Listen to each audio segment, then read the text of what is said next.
Izquierda, Raquel Gracino, una referente de la educación. Le damos la bienvenida. ¿Cómo estás, Raquel? Buenas noches. Buenas noches, ¿cómo estás? Un placer tenerte. Lo primero aclarar, no estamos adentro del Frente de Izquierda. Ah, perdón, Ajá. estamos... Sí, yo formo parte de Política Obrera. Política Obrera. Sí, Hay la interna ahí en es un partido, sí. Tenemos ahora nuestro partido, hemos obtenido la personería jurídica y vamos a disputar, vamos solos nosotros, o claro. sea, si usted vota Blanco, Castillo, Gracino, Satinsky, es lo que va a pasar a las PASO, digamos, no competimos dentro de un frente ni nada. No hay ningún tipo de competencia, no hay ningún tipo de divisiones. Claro, no, en nosotros no. ¿Divisiones de criterios hay? De criterios sí, por supuesto. ¿Ideología? Siempre.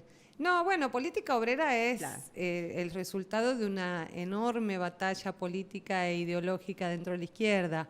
Sin duda hoy considero es el único espacio que está haciendo una propuesta que tiene que ver con lo que es la legítima izquierda, o sea, una propuesta verdaderamente socialista. Claro, Frente de Política Obrera. Política Obrera. Contémosle a la gente precandidata a diputada nacional por el Frente de Política Obrera.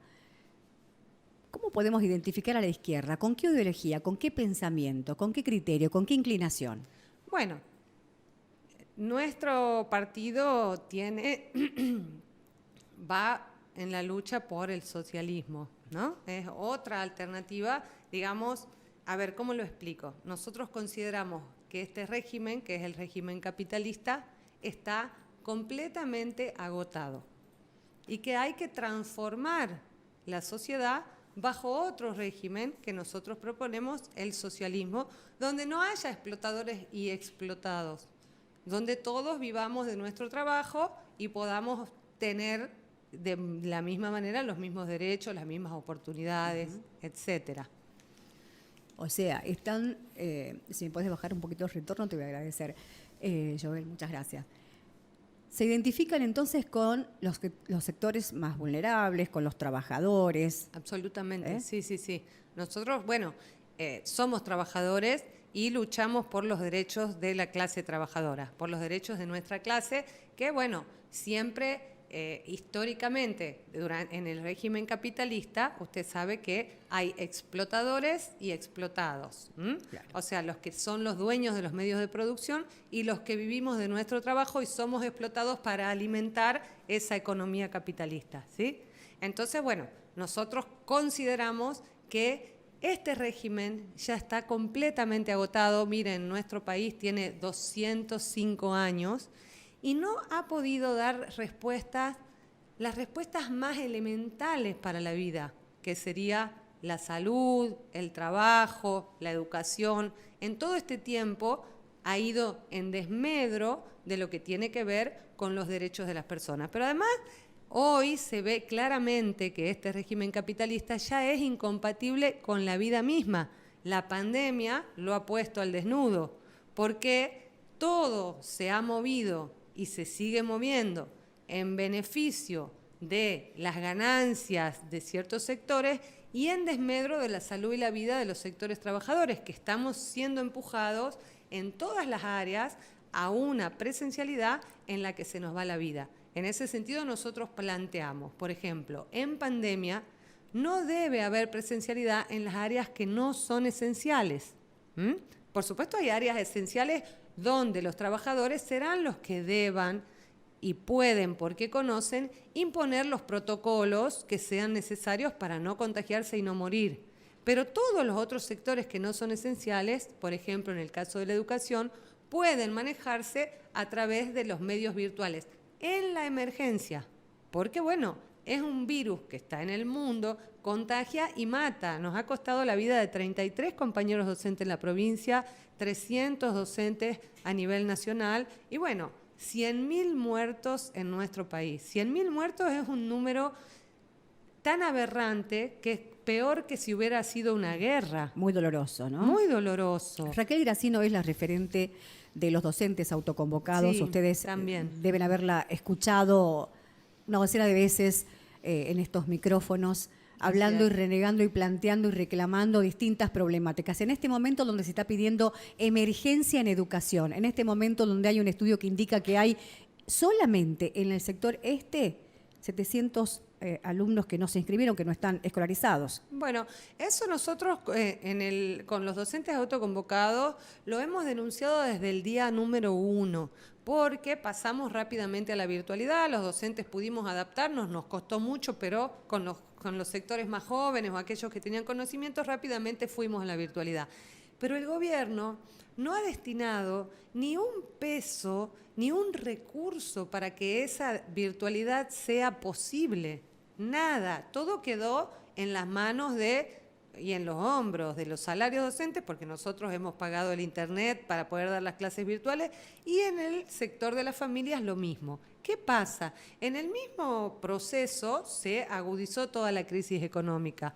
El 50% de nuestra población es pobre, el 60% de los jóvenes es pobre, y todos los otros sectores que no llegan a cubrir una canasta de indigencia. Imagínese usted que mucho menos iban a poder cargar datos a un teléfono que tampoco tienen, porque hoy nos consta cuando los vemos en la presencialidad, para pagar su educación. La educación es pública, gratuita, obligatoria, aún en este sistema capitalista, en la Constitución así figura, pero ellos se han lavado las manos. Nosotros desde el principio denunciábamos esto, nos ha costado persecución de parte del Ministerio, porque decíamos, nosotros podemos, lo estamos haciendo, pero los alumnos no tienen las herramientas y ya había una enorme deserción en el 2020.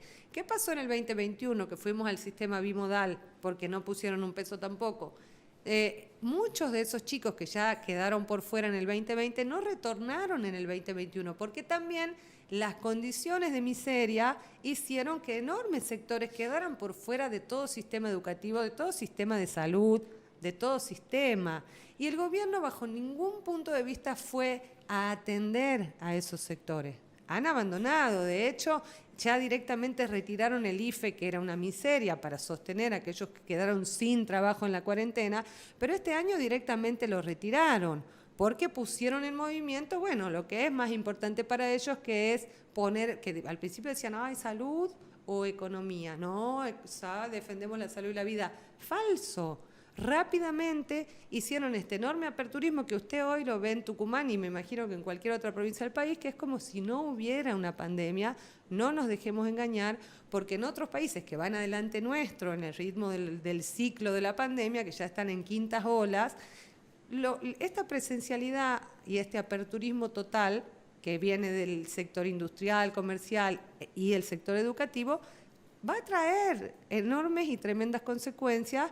Porque, bueno, viene la tercera ola, esta cepa delta, que es más contagiosa, que es muy peligrosa. Bueno, vamos a ir de vuelta a un escenario de catástrofe, pero ya con condiciones mucho más agravadas de la vida de nuestro pueblo y de todos los sectores trabajadores. Ahí es donde también tenemos toda la problemática de los salarios. Usted sabe y la inflación. Y la inflación que va... Bueno, como el virus va adelante Salario, de las vacunas, canasta básica, la inflación, va desocupación, adelante de cualquier aumento. Una cadena, ¿no? Una cadena claro. Infernal que no tiene buena perspectiva. Bueno, en este escenario tan atroz que todos conocemos, y usted, por supuesto, porque está en los medios, lo que nosotros venimos a explicar desde Política Obrera es que esta situación va a un agravamiento. ¿Por qué? En todos lados escuchamos que hay un acuerdo pendiente de firmar con el Fondo Monetario Internacional. Este Fondo Monetario Internacional exige a nuestro país que se firme con carácter de ley el acuerdo a pagar, que dicen que va a ser por 20 años para que paguemos menos, pero imagínense que son 20 años de coloniaje sobre nuestro país. Este acuerdo que tiene que pasar ahora por el Congreso lo van a tener que votar los diferentes diputados y senadores electos, los nuevos, cuando se conforme el nuevo Congreso. En ese momento se va a terminar esta grieta supuesta que hay entre oficialismo y oposición, entre PJ, macristas, fernandistas, kirchneristas, todos van a levantar la mano en favor van de a consensuar ese acuerdo, a favor del acuerdo del Fondo Monetario. Del Fondo Monetario. ¿Y qué busca ese acuerdo? Ese acuerdo, ¿Que pierdan derechos los trabajadores? Exactamente, es un acuerdo completamente, una deuda completamente usuraria, pero además trae implícito, porque ellos te hacen firmar el acuerdo, pero además te dan una receta, porque si no tenés un peso, ¿cómo lo vas a pagar? Bueno, acá está la receta. ¿Usted no tiene plata? Bueno, le damos un plan Uno, una reforma laboral. Una reforma laboral que deje de lado los convenios colectivos, que uno lo escucha como diciendo, ay, acá nadie invierte porque todos los derechos que tienen los trabajadores son incompatibles con las empresas. Bajo ningún punto de vista. Son conquistas históricas de la clase trabajadora. Claro. Ellos quieren ir a una reforma laboral, sacar todo convenio.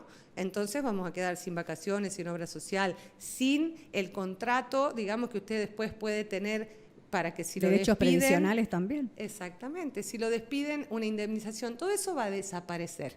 Va a haber contratos que pueden ser por día, por mes, incluso por horas, y sin ningún aporte suyo. Por lo tanto, como usted dice, también viene una reforma previsional.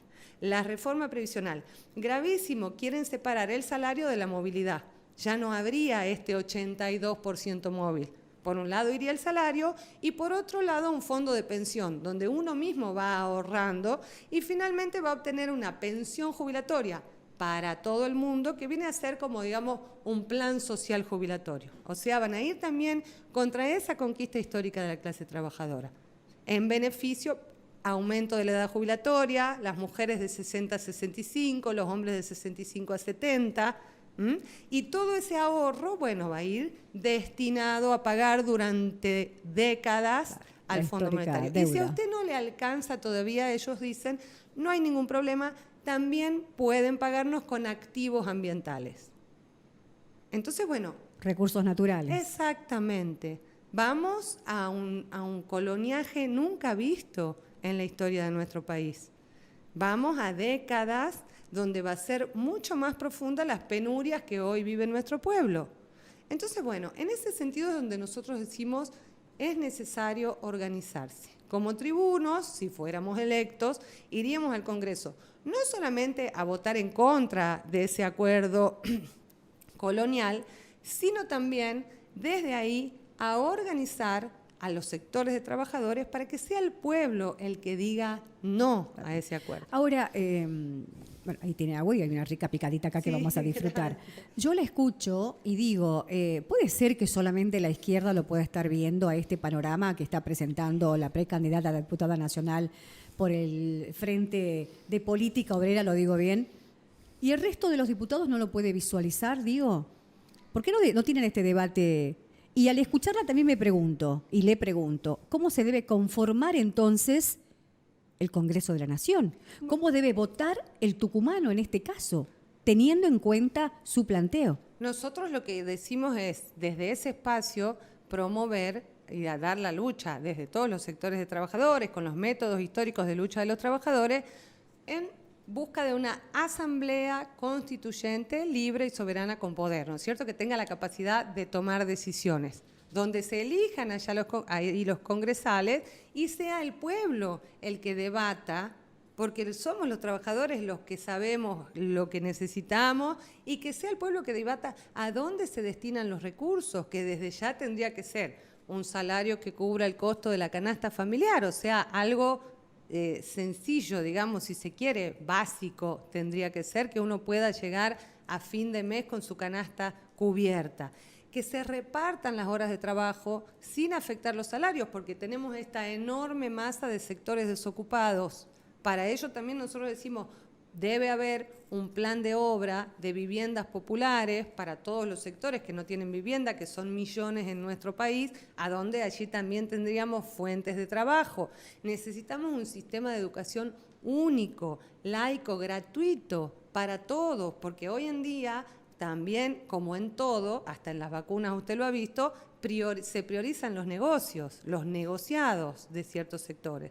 Un sistema de salud también único y público. También lo vemos claramente acá en Tucumán, como el vaciamiento de la salud pública no es solamente desinversión, también hay un interés por detrás de favorecer el crecimiento de lo que es la salud privada. Entonces, bueno, sin duda es la población y sin duda esto va a llegar, porque el mayor ajuste que ya hemos venido sufriendo, pero ante un mayor ajuste, el pueblo no lo va a soportar. Y no es lo que nosotros estamos planteando como algo descabellado, que lo decimos porque nos encantaría solamente, sino que usted ve el proceso latinoamericano.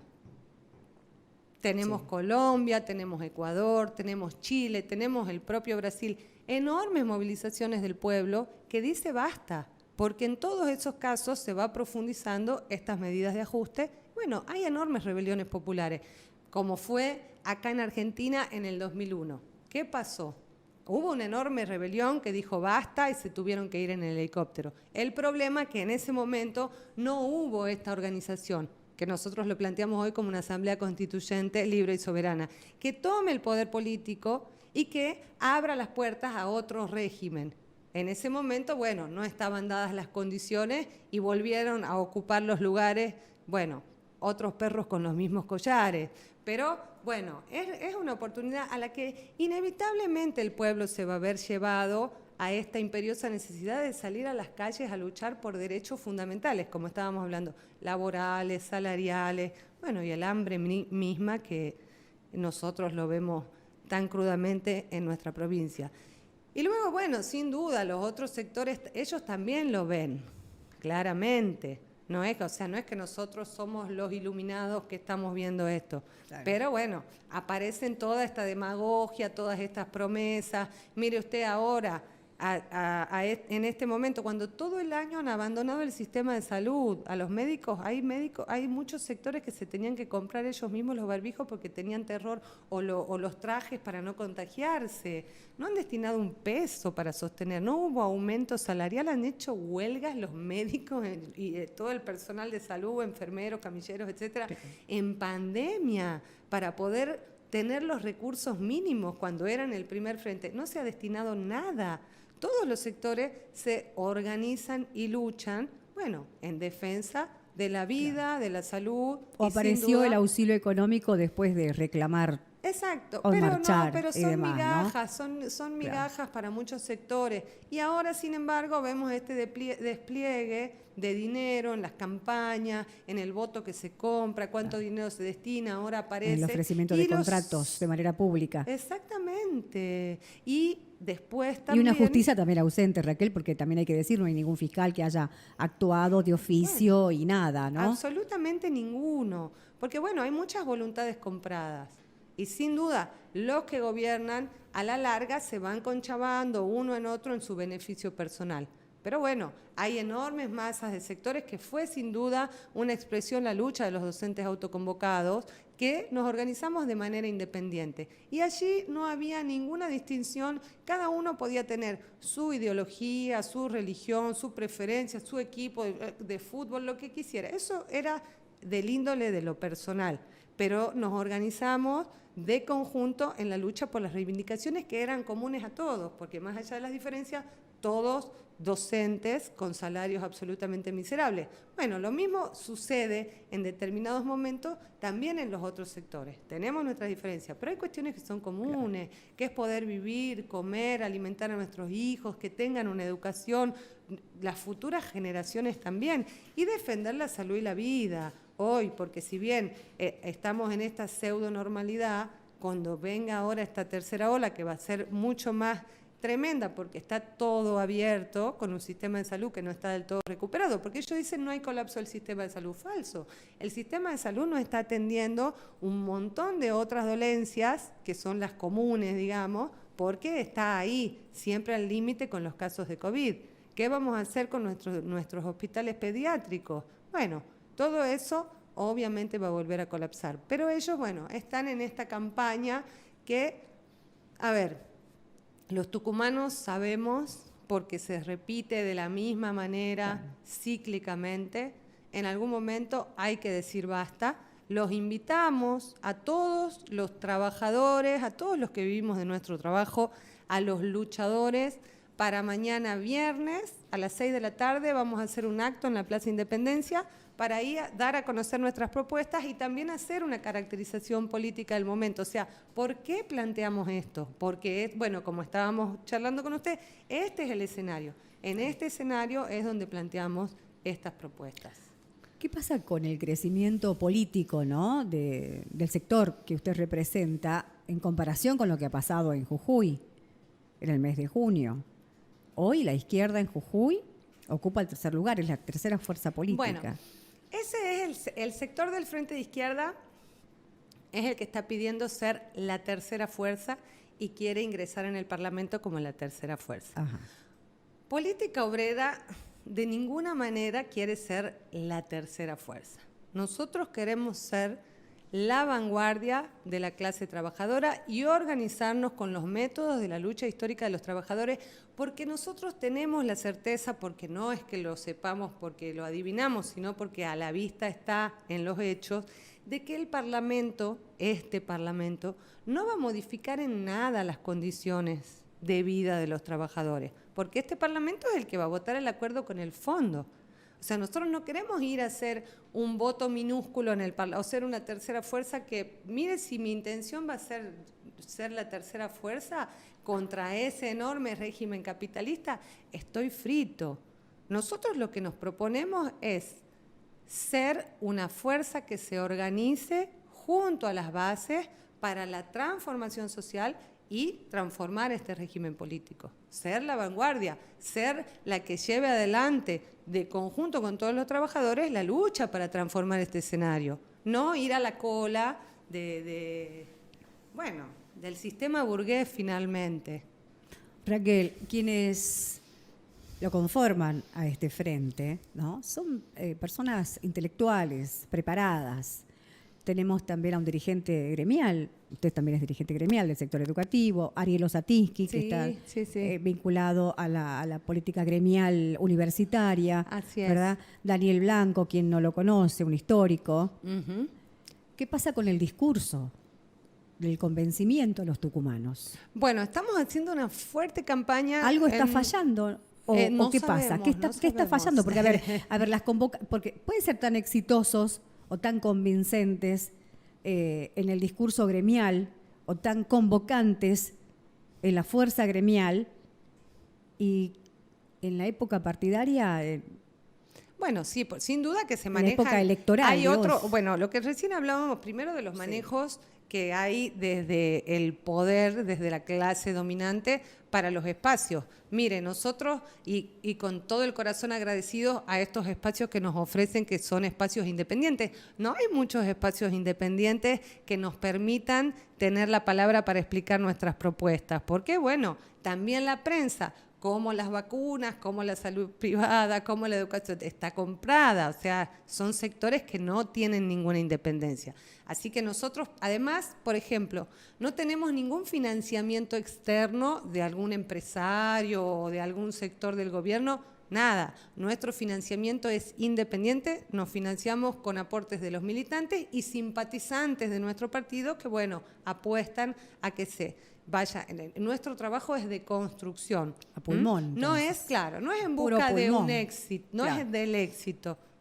Los referentes, como usted dice, históricos, Daniel Blanco, que es el fundador del Partido Obrero acá en Tucumán, que bueno, por una cuestión de camarillas internas, una disputa interna muy ruin, hemos dado la batalla de todas maneras y hoy nos presentamos como política obrera.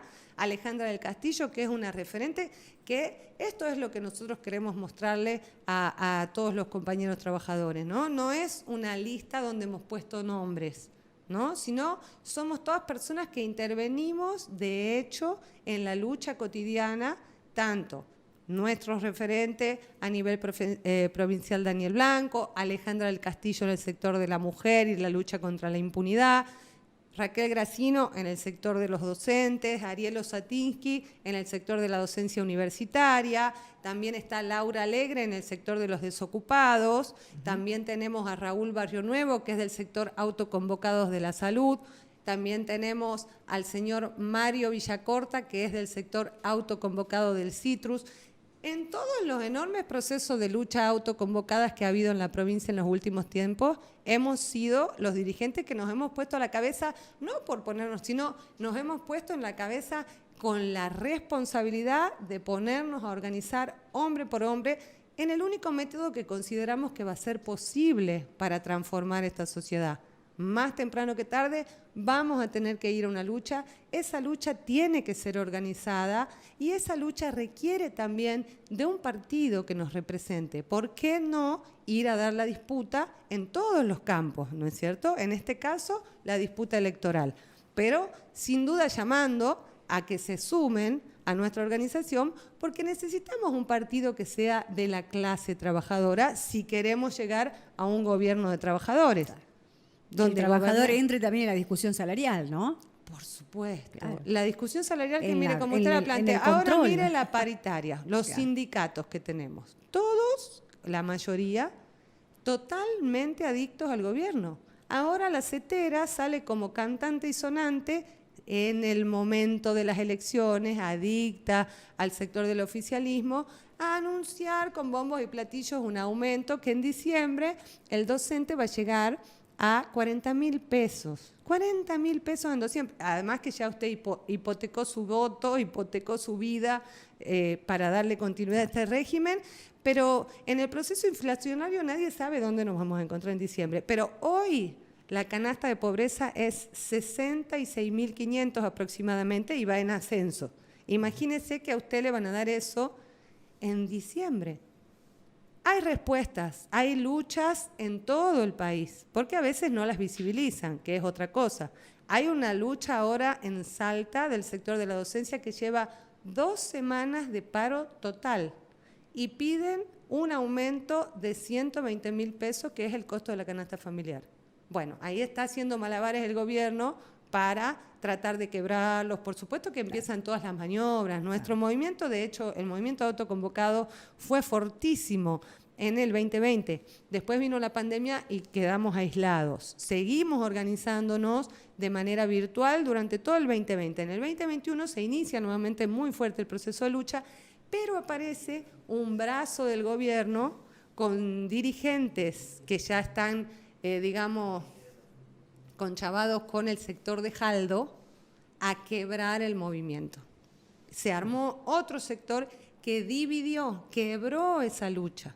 Entonces, bueno, por supuesto que es un proceso histórico, claro, donde uno va tratando, y hoy mismo seguimos explicando a los docentes, miren, a ojos vistas está cómo rompieron el movimiento autoconvocado, pero se fueron todos detrás del brazo de Jaldo, que es juez y parte del mismo gobierno que ha impuesto. Hoy lo vimos en un acto político, la vimos a una dirigente sindical de la Unión Personal Civil de la Nación en el escenario junto al gobernador de la provincia también, ¿no? Específicamente a Lucín Despeche y otros también del palo de la CGT. Despeche, mire, desde hace 15 años que no designan personal auxiliar a las escuelas. Hace 15 años que no hay ningún ingreso, o sea, esa población está envejecida. Esto se vio claramente en la pandemia porque mucha gente tuvo dispensa porque ya están con una edad en la que no pueden ir a trabajar en pandemia. ¿Qué pasa? Ha entregado todas las condiciones de trabajo, pero además ha entregado esos ingresos. ¿Y qué están haciendo ahora? Un acuerdo para que ya no se nombre personal auxiliar, sino que se destinen personas que cobran planes para que vayan a cubrir esos espacios. De hecho, esa gente es la que está trabajando en las escuelas. Es la gente que está trabajando en las escuelas. Conozco a un joven en la escuela 304 del Bracho que hace 3 años está cocinando gratis con la esperanza de ser nombrado. Así es. La cocinera ya se jubiló. Así es. Así y entonces como usted este joven, tiene, ¿cuántos? en lugar de ¿no? un salario de 40, con vacaciones, con obra social, o sea, aunque sean salarios de pobreza, pero que están dentro del marco de un convenio, ellos los suplantan con un personal que tiene un plan trabajar, un plan, o ahora, ¿cómo se llama? Potenciar trabajo, que está absolutamente precarizado, sin ningún convenio, que hoy estás y mañana si no me votaste corro. O sea, bueno, a ese escenario quieren llevar las condiciones de trabajo de todos los sectores, que de hecho, lamentablemente, porque por ahí me dicen, sí, bueno, es un sector el que está en blanco. Todo el sector que está en negro, todo el sector precarizado, sufre estas condiciones, pero el problema es que ahora la quieren imponer para todos. Lo que es ilegal, que es el trabajo en negro, hacerlo legal, digamos, esta profunda precarización. Bueno, hay que organizarse. Cada vez tenemos más compañeros que se abren a estos debates, sobre todo, que escuchan estas nuevas propuestas y que, bueno, ven el escenario, porque claramente se ve. Ahora va a ser cuando estemos atravesándolo y haya necesidad de organizarnos, bueno, seguiremos en el mismo lugar en el que estamos desde hace décadas, porque todos estamos hoy, me preguntaban, ¿ustedes ahora en un nuevo...? Bueno, no, yo hace décadas que estoy militando en este partido. Aparte, me voy sumando a todas las luchas. Y Pero se ha saludamos. visibilizado, permítame, Raquel, se ha visibilizado con los docentes autoconvocados. Lo que Créame. pasa es que lo de autoconvocado fue un escándalo. Claro. A nosotros nos hicieron un acuerdo salarial en 2019, firmado por el gobernador, firmado por el secretario gremial de ATEP, y con ese acuerdo trabajamos durante todo el año. Entonces yo le digo a usted, le voy a dar un acuerdo de 4 cuotas. Bueno, era precario, pero se lo aceptó y trabajamos. Y en lugar de pagarnos la última cuota, el gobernador dijo, y eso no hay que olvidarse, que es este mismo gobernador el que firmó y nos confiscó la última cuota de la cláusula gatillo. Fue un escándalo. Era el 6 de enero, 40 grados en Tucumán. Fuimos a la plaza con mis compañeros y con mi agrupación y otros docentes. Bueno, todos los años vamos a pelear por la paritaria. A veces somos más, a veces somos menos, desde hace años. Pero no son invitados a sentarse. No, no. Y él lo dijo claramente, porque ahí tembló David Toledo. David Toledo tenía elecciones el 28 de junio. Si no hubiera llegado la pandemia, estaba contra las cuerdas, porque había que renovar y el movimiento de autoconvocados era fortísimo. ¿Cuántos años lleva David Toledo al frente de ATEP? Ellos, o sea, Cacho, Celarayán y David Toledo, que es su continuidad, llevan ya casi 30 años en el sindicato, de entregar históricamente las conquistas con el gobierno de turno. 40 ¿Sí? años. Bueno. Lucín Despeche, ¿cuántos? Lucinda Espeche anda por ahí también, la verdad 40 que no conozco. años. Sí, sí. Está bien. Entregando, bueno, y teniendo estas... Pero bueno, cuando se vio amenazada su situación, fue el propio gobernador el que salió a decir, nosotros con el único que negociamos es con el Frente Gremial Docente, Toledo, Ruiz Besone, obviamente, porque son los que se prestan a los chanchullos internos que hay ahí. Bien, Raquel. Entregan el salario, las condiciones de trabajo, etcétera. La vida de los compañeros docentes, que esto no quiero dejar de decirlo, así como es responsable el gobierno y todos sus ministerios, también el Frente Gremial Docente, que nosotros hayamos perdido hasta el día de la fecha 33 compañeros en pandemia. Unos sin vacuna porque todavía las vacunas no habían llegado, pero otros que ya estaban vacunados y bueno, se contagiaron y se murieron en esta presencialidad. Bien, están escuchando a Raquel Gracino, ya estamos finalizando, Raquel, queremos agradecerte muchísimo la visita. Precandidata a diputada nacional por el Frente Política Obrera, lo dije bien. Sí, Política Obrera. Termino con vos con esta pregunta, la renuevo a la pregunta. ¿Cómo se debe conformar el Congreso de la Nación? ¿Cómo se tendría que conformar democráticamente o cómo debería estar conformado democráticamente el Congreso de la Nación? A ver, el Congreso está conformado democráticamente dentro de los lineamientos que esta democracia propone, que finalmente lo vemos claramente cada día, no es una democracia en sí, porque, bueno, hay un sector dominante que es el de la economía, porque lo que manda en todo país es la economía, que es el que, bueno, lleva sus acuerdos y sus diputados a votar allí. Democráticamente, nosotros es lo que ofrecemos. La mayor propuesta democrática hoy es esto, una asamblea constituyente, libre y soberana, donde haya congresales que sean electos por el pueblo, pero por este pueblo que le dice que no a aquellos que vienen a hipotecar a nuestro país y a nuestras condiciones de trabajo, todo lo que hemos dicho antes. Entonces, que se conforme, pero que sea un Congreso de los trabajadores, un gobierno de los trabajadores. Un gobierno de los trabajadores, está claro. Gracias, Raquel. Muchas muy gracias amable, a usted. muy amable. Hacemos una pausa, luego continúa José Romero Silva al frente de La Picadita. Acaban de escuchar ustedes a Raquel Gracino, precandidata a diputada por el Frente Política Obrera, aquí en la mesa de La Picadita. Ya volvemos.